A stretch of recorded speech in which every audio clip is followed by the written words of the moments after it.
What's up, everybody? Brian Wagner, lead content creator at Dragzine, and I love anything that's loud, fast, and dangerous, and diesel stuff falls within that category. And Paul Vasko here has done some wild stuff with diesel-powered vehicles.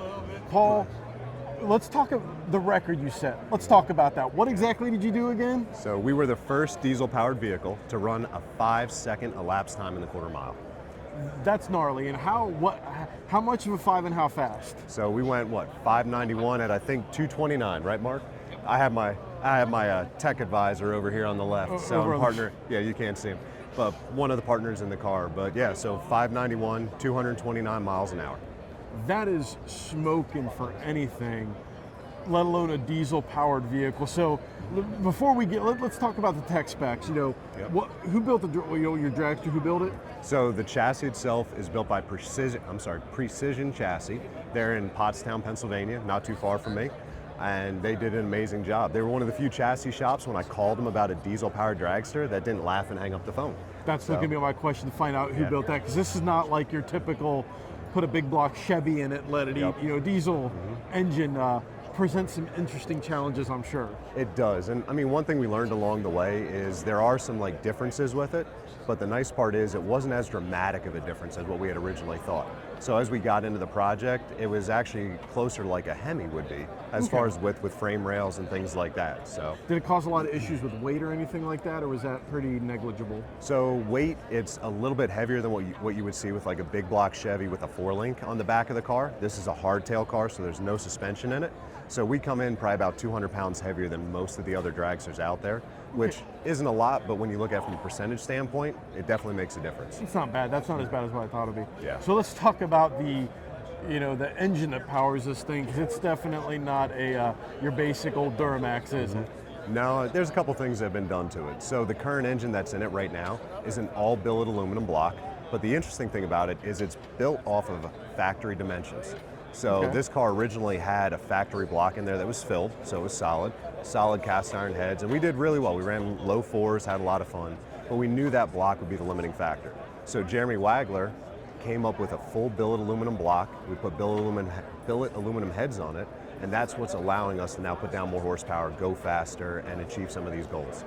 Billet stuff, that the big advantage it offers is you can punch it in the mouth a lot harder, and it doesn't break. And if it does break, it can be fixed. Exactly. Well, I'm sorry. I was going to say, so what crank and rods are swinging inside this thing? Yeah, so it's whatever Jeremy Wagler came up with, to be honest with you. So it comes out to about 460 cubic inches of displacement, and it's all spec'd by Wagler. It's his entire rotating assembly. It has billet aluminum rods in it. Okay. And I don't know the pistons in the crank, but like I said, Jeremy could comment on that. One other thing about the billet setup is it allows me to in-frame it at my house, because it's bolt-in sleeves, so I can take the sleeves out, I can have piston and ring assemblies ready to go back in, so it allows me to do a lot more of the maintenance rather than sending the engine out, waiting for the machine shop and things like that. What turbos are you running on this thing? So this is a stainless diesel GT 55 102 millimeter charger. Oh, big boy. Yep, so and like I said, stainless diesel's done a great job working with us, working on different turbine housing, different wheel designs, so that way it spools up nice, gives us the power on the top end that we're looking for. I know it's got a couple bottles of Giggle Juice from Nitrous Outlet on there too. Is that to light the turbo or keep things cool and happy? So it does a little bit of both. So we use the nitrous to get everything spooled up on the line, and then we use it for additional horsepower to go down the track. And also it's very tunable at how we actually bring it in and ramp it in.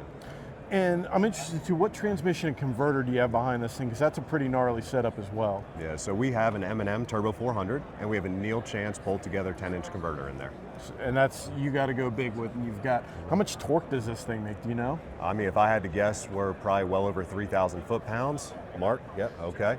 So he's shaking his head, he's yes. Like, yes. Yeah, he's like, yes. So 3,000, and probably at least that much horsepower, right? Yep. Give or take? Yeah, so we're right around that 3,000 horsepower mark. I mean, the nice part with this combination is we're making that kind of power and we're barely leaning on it yet. So we have a lot of upward potential yet. I mean, in theory, Jeremy says this should be able to hold 4,000 plus.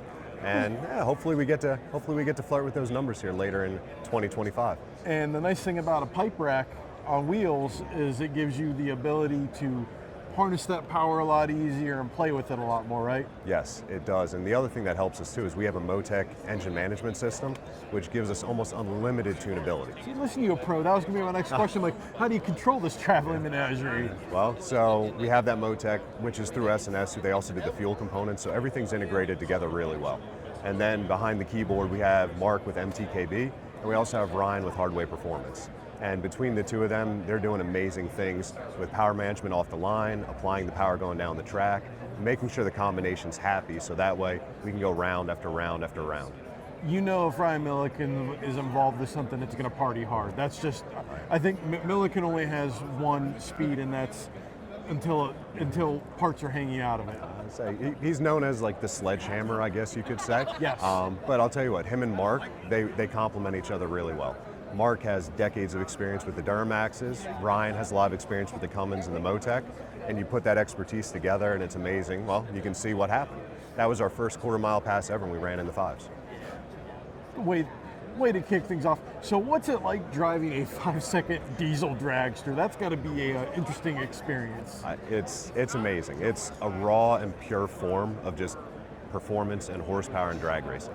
Because you're sitting in this car, there's no suspension, you feel every bump and move going down the track, you're exposed, the wind's hitting you in the face, and you have that engine screaming behind you. I mean, there's just nothing like it.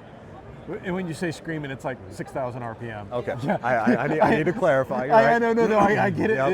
It's funny because like, I was talking to actually the S&S about something else about that earlier in a visit. It's like, diesel RPM and gas RPM are two very different things. Yes. And we're actually going to be dropping a video when we talk to the guys from Firepunk about what it took to set their record that people want to check out. But yeah, diesel drag racing is just, it's gnarly. It's different than the way us gas guys think about fuel and timing and using the nitrous. And it's just, it's really cool to see guys like you and Wagler like pushing the edge and showing that a diesel engine is used more than just to pull your junk to the track or take your RV on vacation, right? 100%.